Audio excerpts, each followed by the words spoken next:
Imom al-Buxoriy avlodlarga boy va qimmatli ilmiy meros qoldirgan bo'lib, u yozgan asarlarning soni 20 dan ortiqdir. Ulardan al-Jomi as-Sahih, al-Adab al-Mufrad, at-Tarix as-Saghir, at-Tarix al-Afsot, at-Tarix al-Kabir, Kitob al-Ilal, Bar'ul Volidayn, Asomi us-Sahoba, Kitob al-Kuna va boshqalarni ko'rsatish mumkin. Buyuk allomaning eng muhim asari shubhasiz al-Jomi as-Sahihdir. Bu asar Sahih al-Buxoriy nomi bilan ham mashhur. Uning g'oyat ahamiyatli tomoni shundaki, Imom al-Buxoriygacha o'tgan muhaddislar o'z to'plamlariga eshitgan barcha hadislarni tanlab o'tirmay, qatorasiga kiritaverganlar.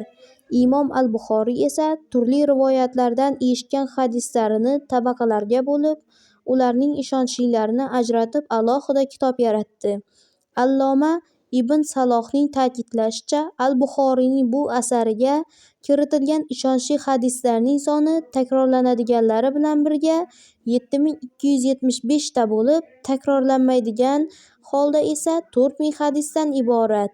Sahih hadislar to'plamiga tartib berishdek sharafli ishni birinchi al-Buxoriy boshlab bergan bo'lib, keyin qator olimlar unga taqlid qilib shu zaylda hadislar to'plamini yaratganlar. Imom al-Buxoriyning ushbu yirik asari yozilganiga taxminan 1200 yil bo'ldi. O'sha davrdan boshlab toki shu vaqtgacha insoniyatni ezgulikka, ikki dunyo saodatiga yetaklovchi bosh manbalardan biri sifatida iymonli qalblar ehtiromi va e'zozidir. Shu o'rinda hadisga berilgan ta'rifga e'tibor qaratamiz. Payg'ambarimiz Muhammad sallallohu alayhi vasallamning aytganlari, ko'rsatmalari, biror masala, narsa, voqea, hodisa, xatti-harakat yuzasidan bergan qarorlari